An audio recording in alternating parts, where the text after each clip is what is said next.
Hey everyone, it's Luca, just doing a video update.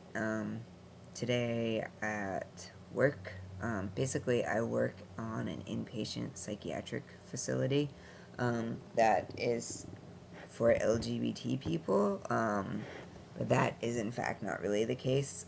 It's called an LGBT unit, but um, I'm not going to get too much into it on the internet because it's my job, you know?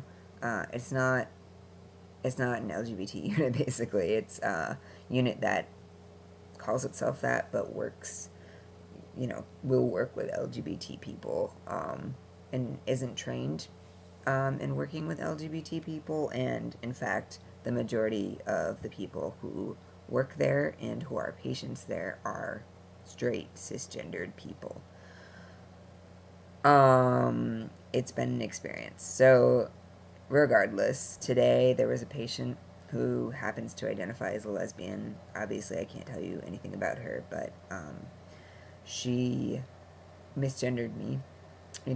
We got off on the right foot. I think we were doing good, establishing a rapport, and she was talking about me to one of the mental health workers who works with me, and she was saying about me, she blah blah blah, and the mental health worker said he to correct her, and the patient said it, and kind of walked away. So that sucked, obviously. Um, and it definitely felt like, transphobia, hate, whatever you want to call it, was enacted on me. And that's, a unique feeling. And so I kind of took a breath, and I was like, no one's going to fight my own battle. No one's going to, whatever, staff aren't trained, like, whatever. I'm gonna just do this. So I walked into the patient's room, and I said, could you please not call me it? And just like that, she said, well, I just don't know if you're a he or a she. And I said, it's he. And she basically, long story short, she proceeded to get very upset, threw things, um, yelled at me, swore at me, slammed the door really loudly, told me to get out of the room. And this is a patient who, has enacted physical violence against other people. So that was scary. It was hard situation. Typically, I've had things thrown at me. Like I work on a psychiatric inpatient unit, and the exciting things happen. And I generally keep my cool, and I remember that it's not about me. But in this situation, it was really hard to do that. It felt personal. It felt like I was being attacked. And I know I wasn't. I know the whole thing wasn't about me. I know this person probably had a hard time with confrontation and felt called out. And, in retrospect, I could have done it differently.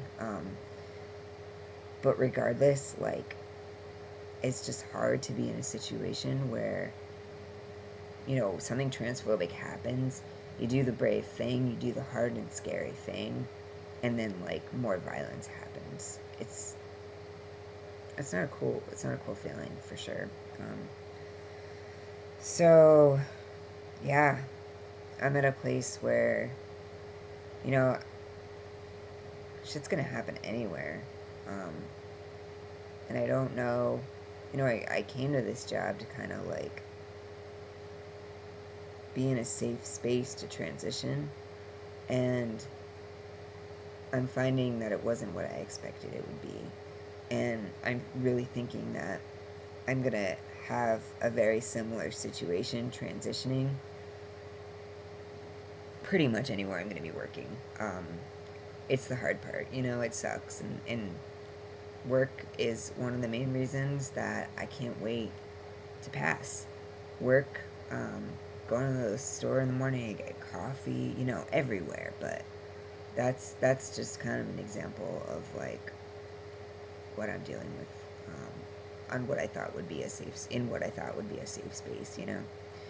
Not something I talk a lot about here, and I'm not sure if I should be posting this stuff, because it's my job. I need the money.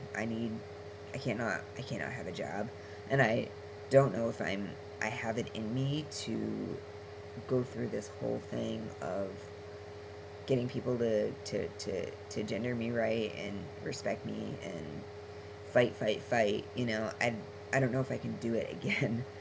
I don't know if I need to just white knuckle this shit until I pass and have more options. I don't have a choice. I need to white knuckle this shit until I pass and have more options, but it's just a matter of where. So, yeah, that's today.